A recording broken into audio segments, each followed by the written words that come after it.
somebody in the corner would strike out and say, I love the Lord. He heard my cry. I love the Lord. He heard my cry. I love the Lord. He heard my cry. All right, welcome back to another episode of the Keep It 100 podcast. Like I say every time, another great episode today. Super excited. And before we get started real quick, I just want to say, if you're taking the time to watch us on YouTube or listen to us on Spotify, whatever you're doing, thank you. I'm grateful for you. I'm grateful for your time that you are taking to listen to me, to listen to what they have to say. So thank you for the support. You know, it's really cool to see a lot of the positive support I've been getting, you know, just something that was an idea for me, you know, just a while back. And now to see what it's came into, you know, with God and with everything, just see the positive feedback and see that it's actually affecting people. I've even had people that I've never met in my life comment and talk to me and tell me how good it is. So that's super cool to see. On our podcast, I had a couple people, people I think who know you, who reached out and were like, hey, I have a question about this, about my business. And it was like, it's pretty cool. Yeah, it's the coolest thing to see. I've been getting a lot of comments. So just before we start, I just want to say thank you guys. I really appreciate it. And I'm grateful that you are a part of this journey with us. So let's get into the episode. Can I just say, Sam, your voice sounds so good. Does it? Thank you, bro. I appreciate that. I'm so impressed. You sound so professional. Yeah, I've never been like this before. But, Wow. yeah, so before we get into this episode, how are you guys doing? Oh, Good. I forgot. I should introduce them. So my far right, you guys already know him. He was on the podcast. Number 4, we got Josh, the man. And then here in the middle, we have my sister and Josh's wife, Sarah Steffen. Sarah Furrow. Oh, Sarah Furrow. My fault. I knew I was going to say Sarah Steffen too. My fault. Sarah Furrow. Sarah Furrow. And let me just say, I am honored to be the first female on the pod. I hope many more to come. I know. I've been trying to get them, and a couple people have denied me. I'm like, I don't Well, know. let me start the precedent. This is super cool and fun, and let's get to it. Ready to I'm dive right in. So yeah, I haven't seen you guys. You guys have been super busy since Josh's episode. You guys have been traveling all over the place. How was the trip? I gotta know. Yes, it was great. So in June, we went to Croatia, which is a tiny country in Europe across the Adriatic Sea from Italy. And we spent 2 weeks there traveling. We started at the top of the country and worked our way down the coast. And it was so fun. I mean, it was literally a dream vacation, I feel like, for me. Croatia, we picked Croatia, one, because it was a little on the cheaper side for us. Mm-hmm. Our Airbnbs were super nice and literally like $30-$40 a night. Yeah. But also, Croatia has everything that you could want in a European country. There was amazing old cities, the sea and the beach vibe, but then like lots of hiking and nature. So. And I heard you guys got some good pictures too. Oh, dude, unreal. We'll flash them right now that you guys can see.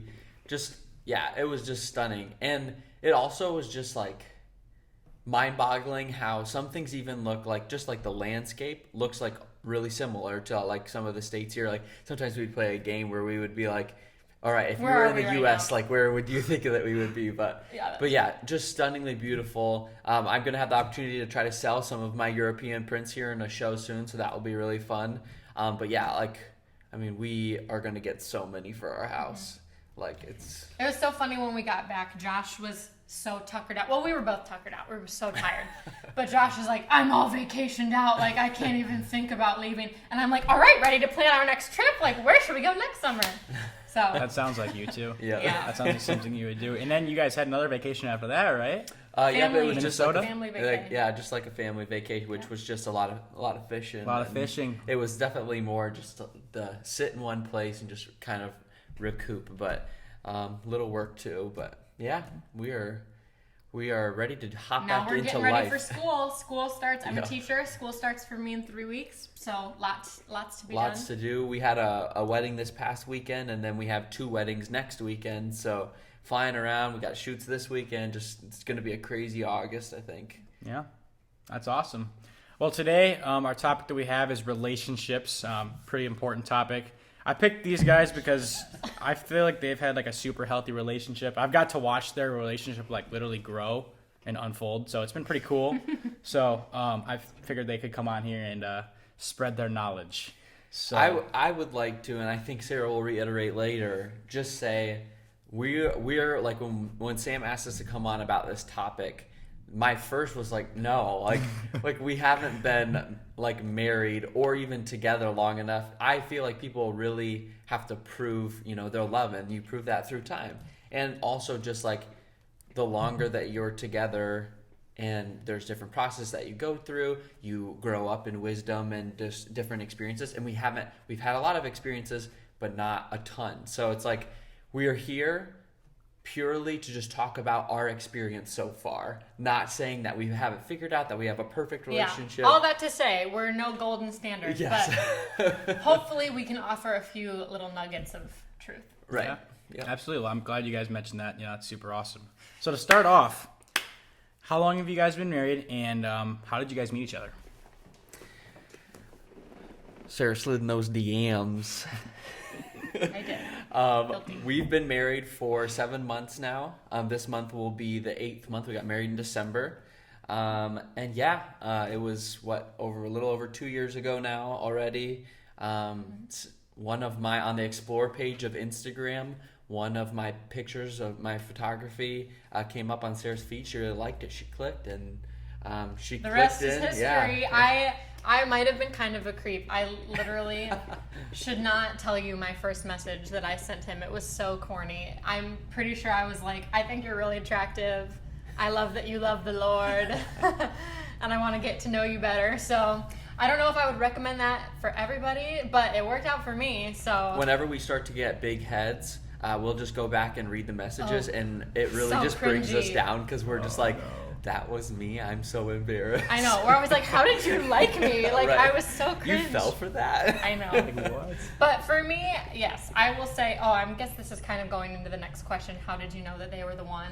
For me, I don't say this often, but it was truly like love at first sight. For me, I saw his page and I just knew that there was something different, something special about him. And I really admired, like, obviously his story as a photographer and just being faithful in what, he thought that God had for his life. And that was very attractive to me. And so, yeah, I was like, all right, this is my husband. Like, I know it. He might not know it yet, but all right, I'm playing long game. Like, I'm going to DM him. We'll see where it goes. You knew what you were looking for. Yeah. Yeah. And to say something crazy to add to your point, like, you were like, she literally told us, like, our whole family, she's like, this is my husband. This is the one I'm going to marry. Like, I promise. I know. Before we had even, And I'm just like, and we haven't even met him yet. I'm like, you haven't even met him. Like, you don't know anything about him, like, besides, like, his Instagram. I And know. then, so after the first time you came over, I had that video. I played at their wedding, actually. It's like 1 in the morning. And Sarah's like, I am future Mrs. Furrow. And it's like after she meets Josh for, like, the very first time. And so I told them I would play that at their wedding if they got married. And sure enough, I played it at their Again, wedding. kind of cringy. So for me, it was pretty, I knew. Josh, on the other hand, needed some coercion, some convincing maybe. It was not that I was like, I didn't like what I saw at first sight, but it was definitely not just like this instant thing where I knew that she was the one, or even just like, even after the first time we talked, it wasn't like, oh, she's definitely the one. For me, it was just getting to know you, getting to know the way that you live your life. Because I also, and we're going to talk about kind of like learning from our previous relationships on, I knew what I was looking for in a woman, and I had my priorities of what I needed to see above all else. And I saw that in just our conversation, and you could just tell a life lived for the Lord sticks out from the world.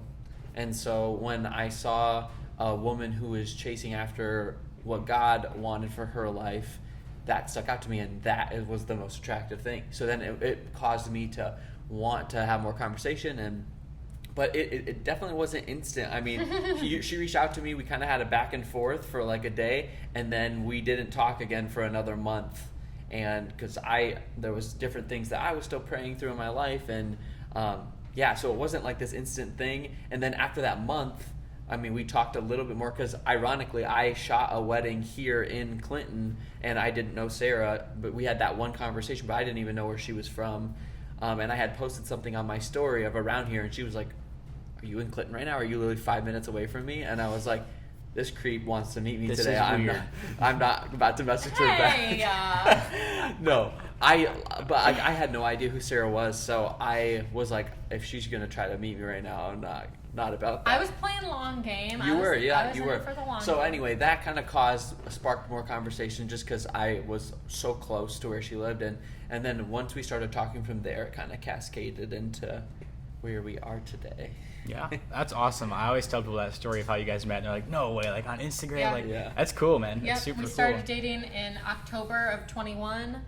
Then we got engaged in August of 22. And we just got married at the end of 2022 in December. So, yeah. Destination weddings are the way to go, 100%. Florida, man, that was so much fun. Oh, yeah. That was such, Especially in the winter. such fun. Yeah. So before we get into kind of like the positives and like maintaining a relationship, one question I have for you guys is like, what advice do you have for someone who might be going through a breakup at the moment? Yes. Because we've all three of us have been there. Oh, Oh, yes. yeah. We've all been there. So Big We've all breakups. been in the dumps. We've We've all been all there. felt horrible at one point. Yeah. Well, my advice, and this is advice that I wish I would have followed. I don't think I followed this advice myself, but looking back at experiences that I've gone through, I wish I would have done this. So, a couple things. First of all, say you were just broken up with. Like, literally last night, broke up. It's fresh. The wound is open. Let yourself be miserable for like a week, 7 days. That's my golden standard. Again, this might not work for everybody, but this is what did work for me. I totally let myself be in the feels, listen to the sad music. I mean, isolated myself, took really long hot showers, and just let myself sit in that grief for a little bit before trying to like pick up the pieces and move on. Because I think a lot of people, and in our culture today, it's like, brush it off, like it doesn't bother me, like I'm okay, next thing, like on to bigger and better. And that only postpones the pain. That postpones the pain. Yeah. It will show up. So just experience it. Let yourself be sad. Because tears heal. Like crying about it at 3 a.m., 4 in the morning, like that really does do something for the soul. So letting yourself be sad. Also, this is advice that I wish I would have followed. No contact. No contact. Yeah. Don't text. So true. Don't call. Cut it don't off. stalk the social media pages. Don't do it. Don't do it. Truth. Truth. Yeah. Don't Again, do it. and that goes again, like with what she just said, you can hide the hurt, but the only way to truly get past it is to be healed from the hurt. Yeah. Not just to hide it. So you can bury it, and you see a lot in today's culture where, like you said, brush it off, onto the next, bigger and better instantly, and you can tuck that hurt away, but then you also see why people are struggling with depression and anxiety like the most that like in all history now, because people are just it's the whole culture of like, no, nothing can hurt me, I refuse to let anything. I mean, you can Right. act like that, or masking the pain with a new relationship. oh yeah, that's a rebound right that's away. like the worst thing that you can do, because now you're not only exposing yourself to more hurt, but you're exposing a new person, to the to same more hurt. hurt, because you have that hurt in your heart and you need to be healed from it. Yeah. Yeah, I like that 7-day rule for myself because I give myself space to totally feel it, be hurt, let myself be miserable. But then on the 7th day, and I don't know if it was just like 7's the magic number for me, but both times that I've gone through a breakup, on that 7th day, I felt so much better. Like I was able to kind of pick myself up and go, okay, like I let myself grieve, I let myself hurt, like I'm ready to just be myself again. Josh has some advice for people that maybe after the 7th day are still hurting.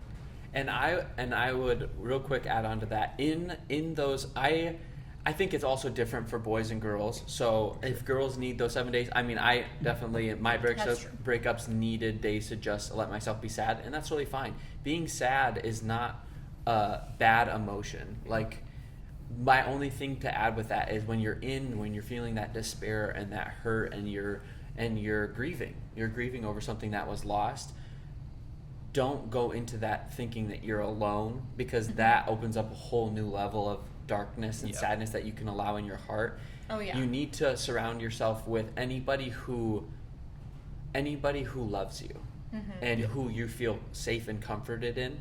And not that you need to be around them all the time, but that you're allowing a little bit of, you're not telling yourself that like you're unworthy of love, or you're telling yourself that I'm cutting myself off from love. No, that's the opposite of what you need to do. What wasn't, could have potentially not even been love. You need to surround yourself with what is love and people who you know love you healthily. And also going to the one who is love, and that's God, and just knowing, like, one of the biggest, most transforming thing for me was knowing that when I was going through hurt of a breakup, that God was there with me. And that opened up this whole new level of relationship with him, because it's like, oh, this isn't just the God who's with me when things are going good and blessing me all the time. No, like when things are happening in my life that I feel like are spiraling out of control, there's so much darkness. No, God is right there comforting with me, and he's weeping with me. I mean, Jesus wept for people who he loves. So you know that he is feeling that emotion with you.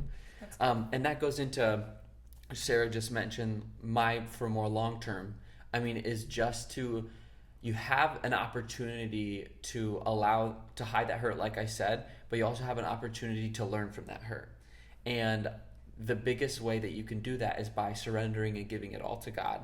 And you allow him to use that and mold that in you and make you the person that he's creating you to be. And so my long-term advice would just be, let yourself grieve. That's totally fine. Don't sit in that grief for too long.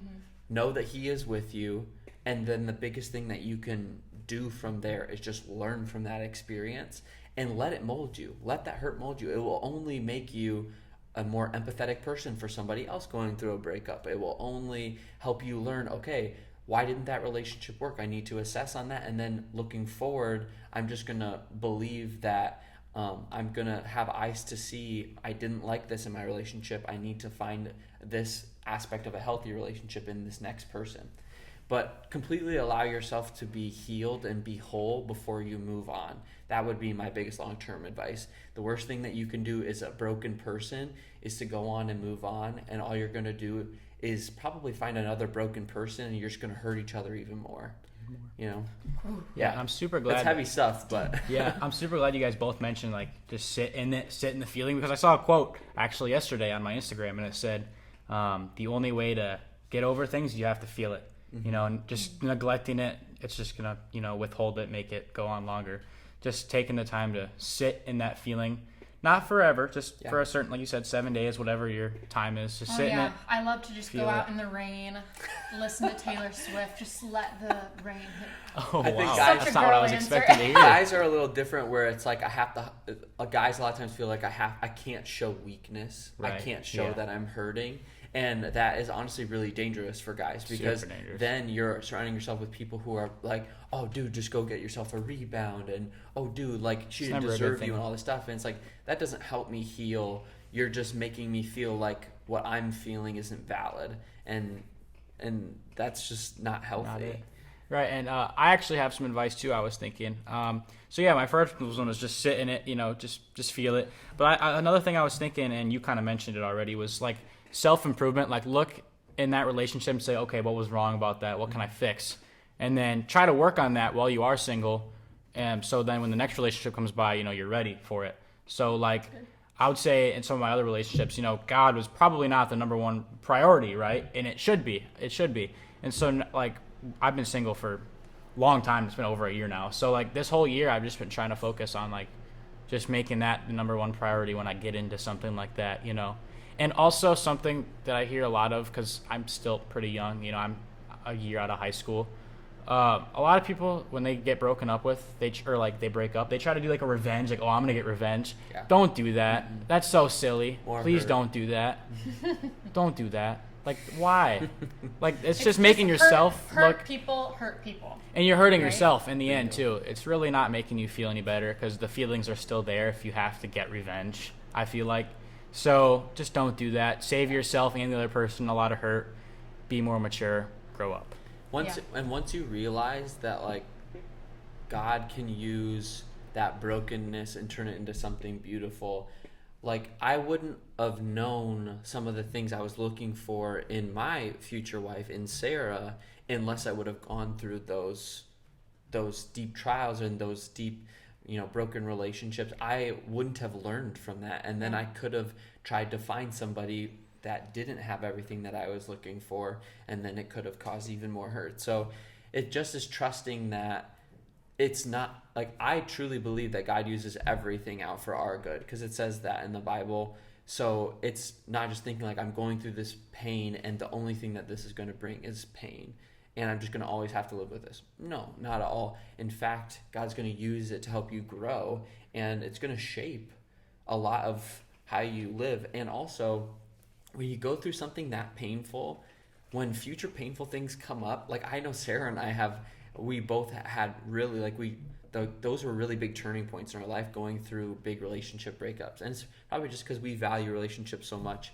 But now, like, when things happen in our life that are painful, it's like that wasn't as nearly as painful as like what I knew I went through before. And use that to help you just feel stronger and just be confident that you're going to be taken care of, because you went through that and came out the other end even better. So just know and have that hope going in. Yeah. And so, kind of skipping the question here, just because this is kind of where we're at right now. How do you guys like integrated your faith, like, in your beliefs into your guys' marriage and your relationship, even before you guys were married? Well, I think that I would kind of want to switch the question and say, how would we integrate our relationship into our faith? Because faith is kind of the bigger one. Right. It's not like make your faith fit your relationship. Right. It's Absolutely. bringing your relationship into a well-grounded faith that you already have. So, we're Christians. We base our life off of that, relationship with Jesus. And so that was our first thing, like, in looking for a partner, wanting to make sure that they have authentic relationship with Jesus, not just on paper, not just, church going folk, but truly, like, experiencing a one-on-one connection with the Father, and being intentional about putting time aside for that. And so that was, one thing that we wanted in our relationship. And then we have loved, like, having relationship together with God, we each have our own relationship, but then we have our joint relationship with Jesus as well. And, that looks different for us, whether, we pray together, do devotions together, worship together, do all the stuff together. I saw a really cool illustration, and we went through marriage counseling and different things like that and got so much good advice. But probably one of my favorite illustrations was the triangle of, like, God's at the top and then you two are at the bottom and you're all connected. And the closer that you get with God is actually the closer you're getting with your spouse. Like, the furthest that you are is, like, as two individuals, but when one gets closer to God, the other one is closer to you. And then when you both are close to God, you're one. And so that I felt like was so cool. It's like, wow, what is the best thing I can do for my relationship is to grow in closeness with the Father, because then I'm growing in closeness to my spouse. And I loved that illustration. And also, I just have to say, like, we believe that God is love. And so without God, there's no love. I first learned how to love, and we're talking about relationships, we're talking about love. I first learned how to love because God first loved me. So when I come from that and knowing that without God I can't love, then I really address relationships differently, because going off of just breakups too, you have to make sure that you're whole and you're one before you go and seek another person. Because if you're whole and you're satisfied with being, and you're happy because you have that joy in the Lord as one, you're setting yourself up so much better for success in relationship, because you're not looking for somebody to fill the hole in your heart. And I love, like, a common saying right now is people can't fill the God-sized hole in your heart. And that is so true. Like, so many people, and I love the saying, like, they're my other half and different stuff like that. And I get that. It's just like, wow, I can't imagine my life without them. It's pretty much what they're saying.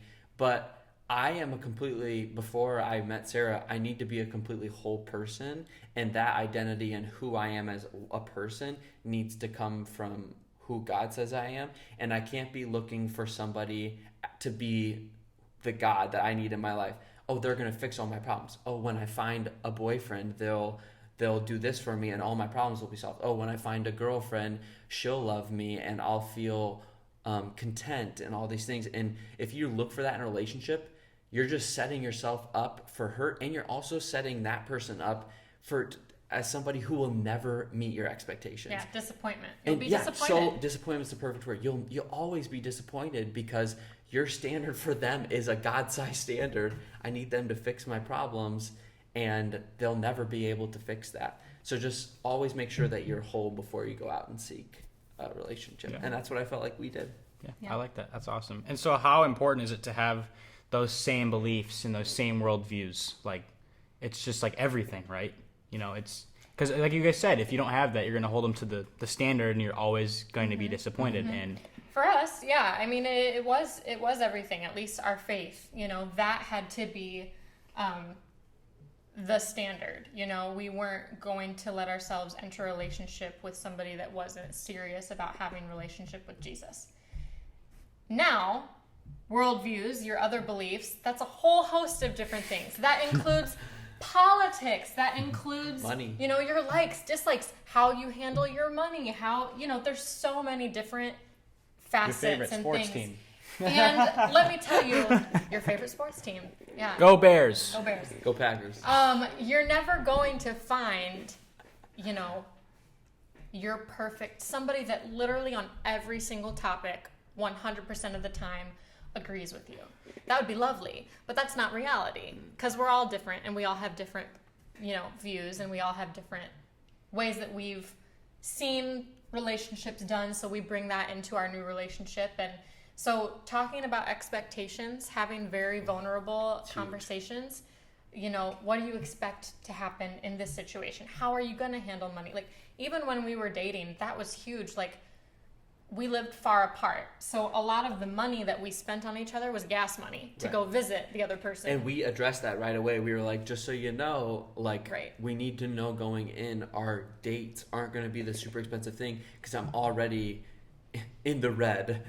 I'm already going really, I'm spending this gas and stuff. Mm-hmm. So Josh and I don't agree on everything, right? Oh, no. I mean, there are some bigger items, too, that we just have different worldviews on. Politics is one of them. And that has been, a point of tension in our relationship for sure. Because it's challenging when you're so close in relationship to somebody that doesn't hold the same view as you. That's really hard. But what we've been able to agree on, how we have been able to still make this relationship work despite having disagreements and different worldviews in certain items, is looking at the heart of the relationship. Where is that person coming from? They hold this very strong belief that they're passionate about. What's that driving force that has allowed them to come to that belief? Mm-hmm. And a lot of times we've found that our reason is the same. Yeah. We just have very different ways of thinking how that world problem is going to be solved. That core value is everything. In that political stance, or in even just how we handle money, what's that core value that's driving us to have that opinion on that topic? And we found that so many of them are the same. It's just how we get there is how it's I think the application of how we do that looks like this. It's I would think the application would look like this. And both could work. It's not saying. Yeah. And honestly, one of the most beautiful things I think about our relationship is that we're different. God can use your two very different opinions to blend together and create a perfect one, or the one that works best for us, Mm-hmm. So I mean, it definitely, in the dating, it might seem easier, and in marriage, it might seem easier when you agree on certain things. And I totally think there are some things that you should agree on. And we had a lot of talks, because some of these disagreements came up early where it's we think differently on that. It was a lot of conversations of, well, then I could see this value playing out in this scenario in our life. How would we address that? We had those conversations as dating. We didn't wait until we were married to have those. We had those conversations, and they're hard. They're hard conversations. But when you work through them, then you have confidence moving forward that you can figure it out together. Yeah. A big one for us was how would this issue affect the way we raise our children in the future. Like, is this going to affect our parenting? And if it doesn't, if it's not an issue that we like deal with every day, or if it's not something that we will have to like teach our children in, we let it go. We drop it because it's not worth getting in a ruse about, you know. And there's always things, like, nobody's marriage is perfect. Like, there's always going to be those things. And the enemy likes to whisper in your ear and make you feel like you're the only one that has those problems, and just to make you feel isolated and alone. And that's not true. And that's probably the biggest thing of, like, you take a stance and you're just like, oh, this is what I think. And then you could just think in your heart, or, oh, they're not going to love me because of this, or, oh, they're not going to be able to look past that. And those are just lies. Like, you just have to know going in. And we reminded ourselves a lot in different conversations where we just said, hey, we're on the same team and we're working towards the same goal. Let's just talk about how we're going to get there. So in this specific stance or in this disagreement, we're both on the same team. We see things differently. Let's just figure out how we can come to a meeting place. And that helped us through a lot of different things as we're dating. And I would definitely encourage people to dating to not avoid those hard conversations. That's the reason you're having those hard conversations and that's the time dating. I believe in dating to marry. And so there's no better time to have those conversations until like you're dating. So yeah. And I think, so the next question I have is, what are the keys to having a healthy relationship? And I think what you guys just said, that's like one of the most important keys, having those conversations while you're dating, not just wait till we're married. No, do it then, so you know going into that is what's going to happen. And I think that's, having those conversations is very important. But what else would you guys say, like, are the keys to having a healthy relationship? Because like all we see now a lot of times are toxic. She's so toxic. Sure. I think like the word of 2020 or 2021 was literally toxic. They deemed it toxic. That doesn't surprise me. Yeah, I heard that a lot. Yeah. I have a couple. So like, I'm curious what you guys have. Sure. I have a couple answers. First of all, like we mentioned, we are coming up on 8 months of marriage. So we are still what people would say in that honeymoon year, in that first year of marriage. Newlyweds. So ask us in 5 to 10 years. We'll probably have very different answers. We'll be more qualified. Yeah. But I do have a few answers. So first of all, and this kind of backtracks a little bit into what we were talking about before, like relationships, making sure you find somebody that's on the same page as you. And I just thought of this. It was, you want to find somebody that pushes you to be your best self. I think sometimes relationships fail or they don't work out because one person might feel like they're pulling the weight and the other person's just kind of being tugged along, stagnating, maybe not contributing, as much as their effort to spar on their partner to become the better person. I mean, Josh is perfect example of somebody that I can look to and I want to model myself after what he does. Like, I see him get up in the morning and he'll get out his Bible and his notebook and he'll just have alone time with God, and I'm in bed snoozing. And I think, but I look at that and I go, wow, like I love the way he does that. Like, I want to do that. I want somebody that pushes me and encourages me to be the best version of myself and grow in closer relationship with Jesus. So I think, like, if you're in a relationship where you're just not feeling like that person is making you your best version, maybe that person is actually doing the opposite, making you feel insecure, like contributing to your anxiety, contributing to your depression. Like, those are red flags that you got to look at and be like, okay, this person is not creating that healthy environment that I want. So I think, like, that might not have answered the question, but making sure that that's, important. Second. Can I jump in on one before I forget? Sure. One that I would say is you need to go in knowing that you're both going to grow.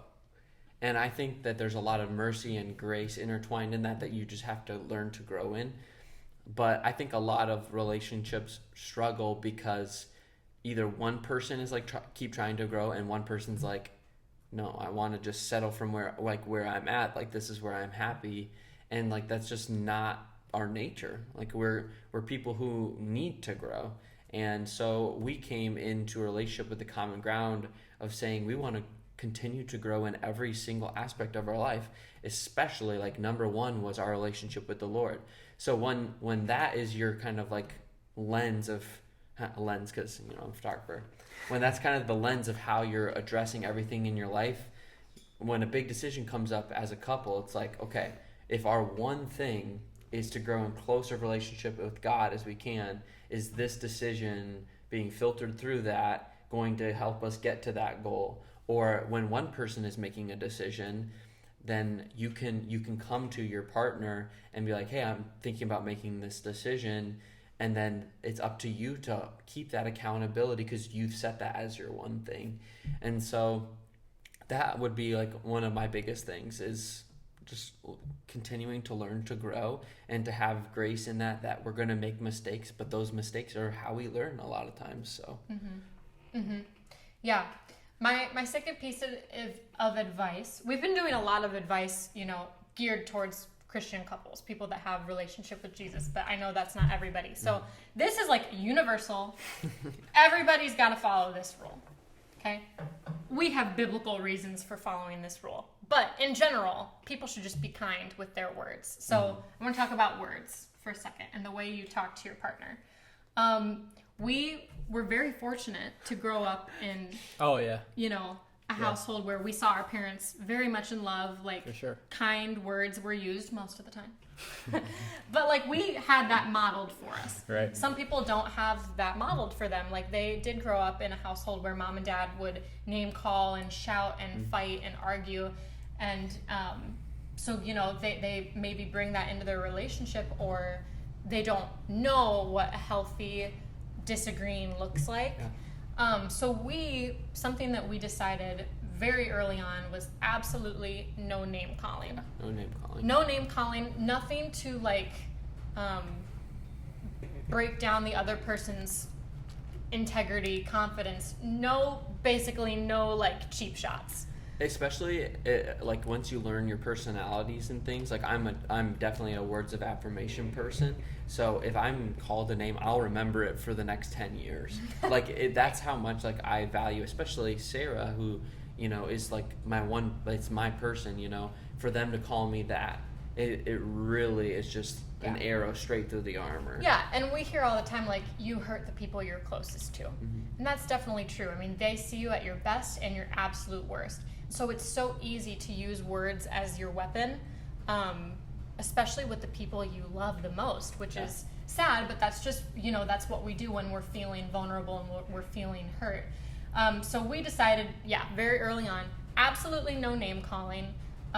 We weren't going to, cuss at each other. We weren't going to get in shouting matches. However, we wanted to make one little caveat to the rule, because sometimes you need an outlet. Like it's just how humans are made, I feel like. Like in the heat of the moment, you just like, you call somebody a name. So we said we can pick one name that we can call each other. And not any of the obvious ones. Like, and we'll share with you what we picked. But we picked it, one, because we think it's funny, and we have been in disagreements, and we've called each other this, and it automatically it just like breaks switches. the seriousness. It lightens the situation, and we end up laughing about it. So we are very big Ted Lasso fans, if you've seen Ted Lasso. And we agreed to call each other wankers. That's awesome. I love that. And almost all the time we have to do it in like a British accent. So you're just being a bloody wanker. And instantly I feel better. I laugh about it. But seriously, like we both use it, and we're both allowed to use it. And we always end up laughing, and it just kind of like breaks the tension for us. So advice, I don't know if this would work for you, but if you want to pick something funny to like call your boyfriend or girlfriend or husband or wife in like when you're having a disagreement, instead of using like painful words, I don't know, call them something silly to be funny, and you'll instantly like laugh. Call him a wanker. Call him a wanker. We do. It works. Works for us. I love that. Anyway, that is some top tier advice right there. And that it just reminded me of another piece of just advice in relationships in general. People have different personalities, and because of how they grow up, they prefer to receive love in different ways. So that's just one of the things growing, getting to know each other, find out what that is for them. Like I said, for me, words of affirmation is a really big thing. Physical touch is a big thing for me. And it just is it's like how you confirm your love for them. But some people are different. Sarah is a very extravagant gift giver. And that's also, I know that that's how she likes to express love, even though that's not the way that it's not necessarily the way that I like receive love super greatly, because I know that she shows me love. When she buys me something, it's not just like, oh, she bought me this, like, cool. It's like, no, I put lots of thought and detail right, and into buying yeah. this thing, because that's like how I also love to get gifts. So if you're watching, no, just kidding. So just learning how Yeah. you love, and learning how the other person wants to love you, and so that when they do that, it's like a double thing in your heart where you know, like, That's oh, good. they're just trying to show me that they love me. Like, I need to make sure I receive that. That's just a practical advice. Yeah, I like that. I've had that situation too, like where I don't really receive. Like I've had, past relationships where it's like they're affectioned by like buying things, and I haven't received it that well. That's on me. That's just how it goes. But I know what you're talking about. It's a growing thing, and there's, again, like I said, there's so much grace that you have to learn how to give. Like, a relationship will never work if the first time that they mess up, second time they mess up, you just drop them. I mean, you're always going to have things like that. You just need to learn how to extend grace. Give the grace that you want to see, like, given to you, so that when you mess up, someone's just not just dropping you. With that, I will say, you don't have to stay in an unhealthy relationship. Yes, absolutely. You don't have to give so much grace where the other person is constantly hurting you and degrading you and, toxic, right? We've chosen, to be together for the rest of our lives. Like, that grace, that's the rule. We're married. When you're dating, like, you don't have that commitment of a lifelong relationship with each other. So you don't have to stay with someone just because you've been together for a super long time. It's convenient.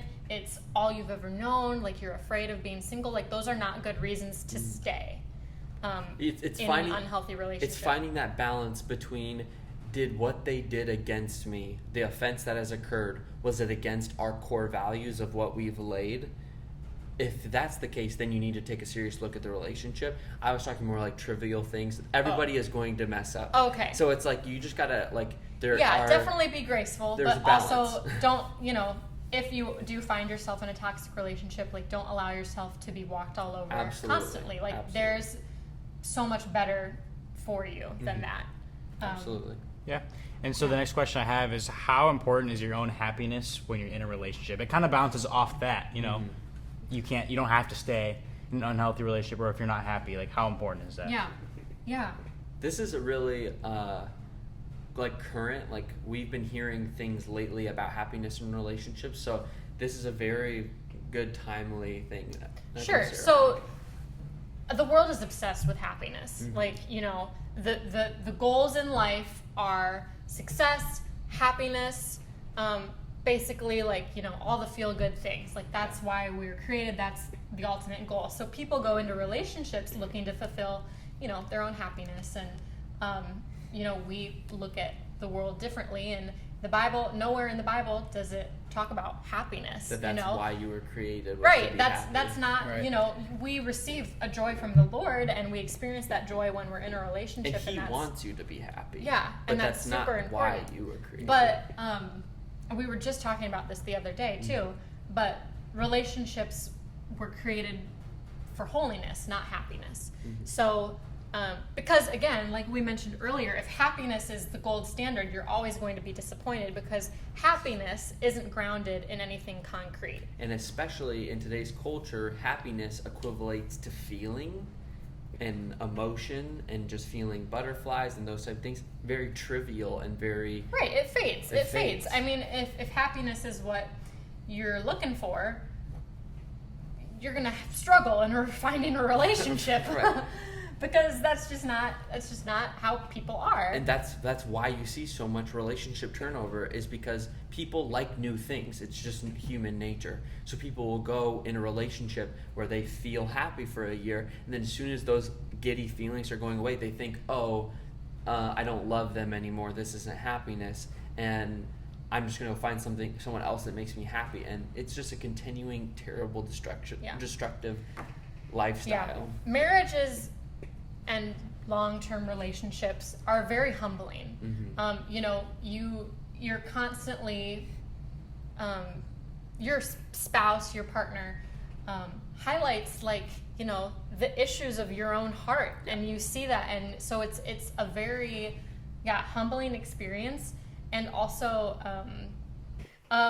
searching for happiness is very superficial, and it's not going to last. However, you can still be passionate about your own things in a relationship. I love traveling. That makes me happy, and Josh knows that. So we were very intentional about planning trips, and because that's something that I love that. I love cooking, so that's something that brings us happiness too. Is going out to different restaurants and trying new meals, stuff like that. Yeah, and going back to what she originally said, it's been coming up. So to me, that means that it's a theme that we need to really see. But going back to relationships are about holiness instead of happiness. We believe that that we were all created in God's image, and that He created man and women for each other. And so we also believe that there is the church is a lot of times referred to as the bride of Christ. And we believe that in our marriage, we are to reflect that love that Jesus has for the church, for His people. So that holiness is a forever, never-ending process of purity. And like she said, marriage really expounds what's inside of you. It really reveals. It's a revealer of the things inside of you. You'll find out really quickly if you're a selfish person. You'll find out really quickly if you are letting your passions, the order of how you're valuing things in your life. You learn that because not only do the decisions you make affect you, it affects another person. So you find out really quickly what needs to be important.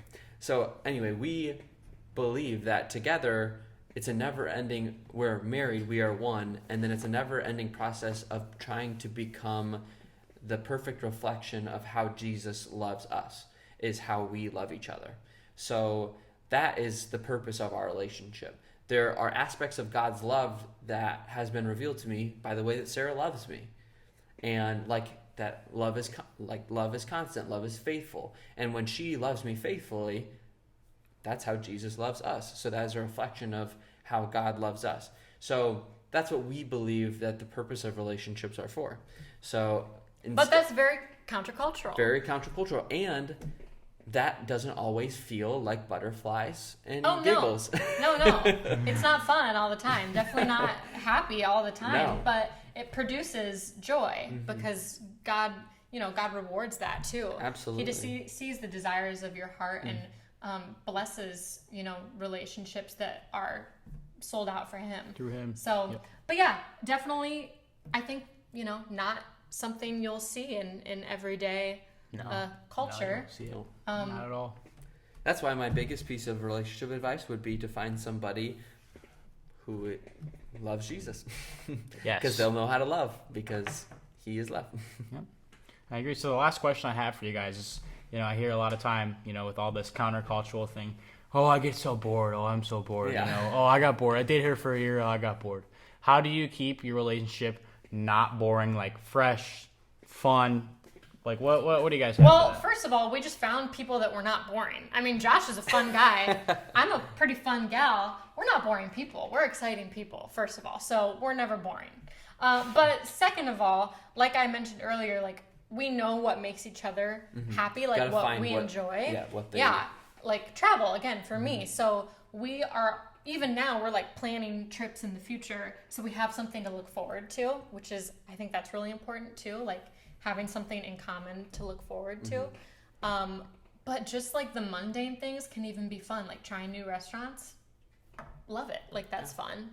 Yeah, I think it's the big thing is just finding what brings you joy, and then try to have your partner be integrated in that, because when they feed into that, then like you guys not only have a passion of yourself, but like then you guys can enjoy something together. So like Sarah loves traveling, and like I love traveling. I love taking pictures and stuff like that. So that's something that I always try to make sure we have a trip fund being built up, because I want Sarah to know that like we're working towards another trip, because I know that she loves doing that. That's something she values. For me, I'm doing a lot of work and doing pictures and stuff like that. It means everything to me if Sarah just comes along. That's her coming alongside of me. That brings me joy, because I love having my partner with me, and she's doing something that I really love to do. So it's like finding the things that you love to do, and then finding ways that you can like do it together. I think mutual passions always feed in like that fun and excitement thing. So that would be one practical, I think, way. Yeah. But then, like, not counting on your person to, like, entertain you. Yes. Right. Because relationships are not meant for, like, entertainment purposes. They're meant for a relationship. So, yeah, you're right. Like, people do get bored pretty fast nowadays. That's all I hear anymore. Oh, yeah. Yeah, that's It's a bummer. crazy. That's a Yeah. bummer. It is. Because It really is. relationships are supposed to be, like, the most rewarding thing. Right. Yeah. I mean, it just takes time and investment, and people too quickly like to give up on things, I think. And it's just like, oh, I'm not feeling it right now. Next. And it's just like, what if you just stayed in it? Like, just dig a little deeper. Like, you could find that passion that you both really love, and you could have this whole new excitement thing. But yeah, I mean, there's always more exciting things to do. You don't ever feel like we've done everything. Like, you can find something together that we'll find like exciting and fun. And also surrounding yourself with other couples who are going through the same, like a good community. They'll give you ideas of how they've found things that are fresh and fun. People who they've been married for 30 years and they're still finding new fun things. Like, learn from them. Don't ever, and that was going back to what I was saying about always growing. I love asking people for advice. Like, don't ever stop asking people who are a couple steps ahead of you. Like, oh, what did you do in this situation? Because they've lived it for years and years, and there's so much that you can gather from them. Yeah. I also wanted to mention, we've talked a lot about like relationships, just like a boy and a girl relationships, but we need to acknowledge like your friends too, outside of your relationship, because, when the relationship, if it were to fail, you still need a support system. And I could not have gotten through my breakups without my two best friends, like really helping me through. And now, same thing, like I love spending time with Josh, spending time with my husband. I still need friends outside of our relationship. Absolutely. I still need people that I can go hang out with and be super close with. And then couples, just like he said, find couples that you can partner with and like do the relationship thing with, that you can learn from. It's so important. Also, like, make sure that those friends have like who you want to be in mind and are pushing you to be that person. Don't find friends who are going to give you excuses to give up on your wife or your husband, or give you an excuse to be like, oh, well, you don't need to do that. Just do what makes you happy. No, find people who are going to ground you, who are going to run the race with you and encourage you to be like, hey, like, I tried this. Like, if you're feeling like your relationship is dry, like, I did this and it really helped our relationship. Yeah. Like, find people who are going to push you to have a better relationship, who are going to push you to dig deeper into the things that you care about. Yeah, that's especially important for people that did not have that like healthy relationship modeled to them growing up. Like, I think that's really important, to find those couples that do have a healthy relationship, and to seek out their advice and their help. I think that's important. Yeah. Well, that was awesome. I'm glad you guys came I on. know, there's Thank so you many guys. questions. I know I have more to say, We but got 'em all. There's just not enough time. Hey, you can always come back. Yeah, you can always come back. I'll come back on the pod, episode round 2. Yeah, I mean, we could literally sit here. Any of the topics that I've had, we could literally just go all day. But, Here, hold on. Before we end, Sam, what is your best relationship advice? Ooh. All right. Turn Okay, it I'm on the around. spot right now. I Yeah. wasn't expecting this. I Okay. always listen to these. I'm like, I wish I would have heard Sam's opinion a little bit. Right? Yeah, I think, like you guys said, you got to find somebody who's similar views. You guys really covered all of it, but yeah, similar views. somebody that's fun. I mean, you don't want to be with someone who's like boring. You know, you're just sitting there, you're just like, this is dumb. You know, like you want to, you want to be able to have fun with them. Same views for sure, but also somebody like who's gonna push you to be a better person. Because a lot of the, you know, like my friends and like people I know have been in relationships, they'll have a passion and they'll want to do something, and their significant other will shoot them out like, you think you can do that? You can't do that. Like, really? And like, I've seen it before. Like I want to do this. Like if say I had a girlfriend and I said, oh, I want to start a podcast. She's like, you think you can do that? Like, you don't seem that talkative. Like, that would be the worst thing ever. That'd be like, wow, now I don't want to start a podcast. Yes, you are your person's champion. You know, you are their biggest fan. Yes. Oh, and also Should be, at least. also, it's okay to be single. You don't have to be in a relationship 24/7. Absolutely. I will say I've been single for over a year now, and this has probably been the best year of my life. Not because like, oh, I'm free, I'm single, just because like I'm like doing so much self improvement and development. I'm learning a lot about myself. I have so many things I want to do, and I'm doing them, like this podcast. I'm starting a business. I'm starting like a brand. It's going to be awesome. And like, not that a significant other would like withhold me from that, but like, this is just the time for me to grind, you know, do it. And it's okay to be fair. single. Absolutely. Yeah, I think you can do the most growing when you're all single. in God's timing, right? Yeah, You don't have to and force that's it. what I was gonna say too. Like God, when it's the time is right, the time is right. You will find the right person. It is okay. When the you time know? is right, ladies, I tell you what, he's a catch. When he he's a steal. thinks that you're ready to steward that Yeah. keeper relationship, he'll send them your way. He'll send it. So all you have to do in your single season of singleness is to try to become the healthiest version of yourself you can be. Yeah. And one other thing that I heard a couple weeks ago is like the feeling of being alone. You're not actually alone. It's just like a feeling. So like, you know, sometimes I'll be in my room on a weekend just playing video games, and I'll be like by myself. I'm like, wow, I feel lonely. Like, but I'm not. I think to myself, I'm not actually alone. Like, I have people. Like, I have my friends. I have my parents right downstairs. I could call you guys up. Shoot, I could come visit you guys if I needed to. Like, Please, yeah. it's like the feeling of loneliness. You're not actually lonely. So when next time you feel lonely, you just have to remind yourself it's just a feeling. You're not legitimately lonely. Right. And that's helped me a lot too. That's going off of what I was saying earlier. Like the biggest thing the enemy wants to make you feel is that you are alone, because that's how you're going to become like the most vulnerable and susceptible to like bad things, is when you feel like you're fighting it alone. And so don't ever think that like if you're ever going through something hard, I guarantee you somebody else is going through the same thing, or you can talk to somebody who went through the same thing so that you can learn how to overcome it. Just don't ever feel like you're alone, because you're not. Yeah, very true. There's always people out there who are going through it too. But yeah, this has been awesome. A great episode. I'm glad we got to hear from you guys. I've been waiting for this one for a while. Yes, this was one me of the very too. first ideas I actually had, like relationships. Yeah. So we well, finally thank covered you it. for having us, and Of course, we hope of to be course. brought on again. Yeah, Of in course. 30 years, we'll have some really good advice on the 30 pod. years later, we'll be back. Don't worry about it. Maybe I'll have some advice in 30 years too. Some more advice. We'll see. But yeah, thank you guys for watching. If you're on YouTube, go check out Spotify. If you're on Spotify, go check out YouTube. Let's get to 100 subscribers. We're almost there. We're not that far. I know we can do it. So Hey, yeah. So to finish this, Sam has like you have Oh, to say yeah. the Keep It 100 podcast. Yeah, I forgot to do that in my like, last thanks for episode, but that's watching all the you. Keep It That's all 100. you, Sarah. Thanks for watching the Keep It 100 podcast.